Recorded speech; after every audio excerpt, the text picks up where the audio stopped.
आज या ठिकाणी महापालिका आढावा बैठक संपन्न झाली आणि गेले काही दिवस कलेक्टरांकडे आणि आज महापालिका आयुक्तांकडे ही आढावा बैठक होती।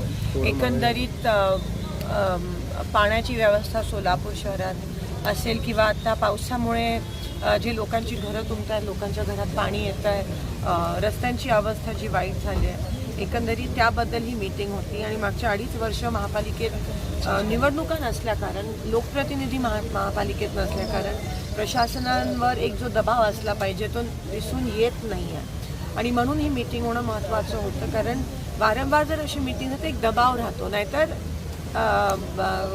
दबाव नसल्या कारण अधिकारी पण थोडेसे सुस्त होऊन जातात, त्यांना जागा करण्याची वेळ आली आहे। आणि आज आढावा घेतला, मेन म्हणजे सोलापूर शहरामध्ये रोज पाणी पुरवठा झाला पाहिजे ह्या अनुषंगाने देखील ही मीटिंग होती।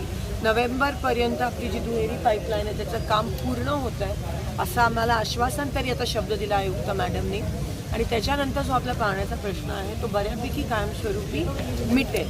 पण आता नाले साफसफाई झाली पाहिजे, ज्या प्रमाणात व्हायला पाहिजे होती मेच्या पहिल्या आठवड्यात ती झाली नाही आहे। म्हणून काल परवाच्या पावसात आपण बघितलं की खूप मोठ्या प्रमाणात नुकसान झालं, लोकांच्या घरात पाणी आलं, तर ती नाला साफसफाई पुन्हा एकदा झाली पाहिजे हे आपण आदेश या ठिकाणी आपण दिले आहेत।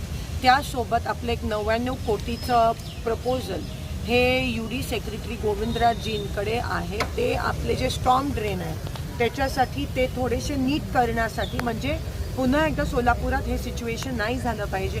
तर गोविंदराजजींशी बोलणं झालं की ते आम्हाला ताबडतोब करून द्या, तुमच्या टेबलवर त्याला मान्यता प्राप्त करून द्या आणि एक 433 कोटीचं जे देखील ड्रेनेजचं प्रपोजल त्यांच्या टेबलवर आहे UD सेक्रेटरी। ह्या 2 गोष्टींबाबत आपण त्यांना फोनवर आपला संपर्क झाला आहे, पण त्याचा फॉलोअप पण राहील माझ्याकडून आणि ते विषय लागल्यास लोकसभेमध्ये देखील सोलापूरचा पाणी प्रश्नाचा, सोलापूरच्या विमानतळाचा विषय जो आहे तो नक्कीच मी मांडीन येणाऱ्या दिवसात, एवढं मी आपल्याला आश्वस्त करेन। सार्वजनिक आरोग्य पद पाळलं गेलं नाही, त्याचबरोबर वर्षानुवर्ष हे पाणी साचतंय, घरात शिरतंय, नाले सफाईचं तज्ज्ञ अभियंत्याची गरज आहे असं वाटतं? नाही, 100% इकडे अभियंत्याची गरज आहे, ऑडिटची गरज आहे। तुम्हाला माहिती आहे की काडादी चाळीचा जो विषय होता तिकडे त्या रस्त्याचा, तो आपण मागे लागून तो आता सुटला आहे। तर दबाव असणं गरजेचं आहे, प्रशासनावर लोकप्रतिनिधींचा पण दबाव असणं गरजेचं आहे। मागचे काही दिवसापासून इलेक्शन नसल्या कारण आणि योग्य नेतृत्व सोलापूरला सेंट्रल गव्हर्नमेंटमध्ये किंवा मंत्र्यांच्या माध्यमातून, पालकमंत्र्यांच्या माध्यमातून नसल्या कारण सोलापूरचं खूप मोठं नुकसान त्या ठिकाणी झालं। आता त्याची भरपाई होणं महत्त्वाचे, कामाला लागणं गरजेचं आहे।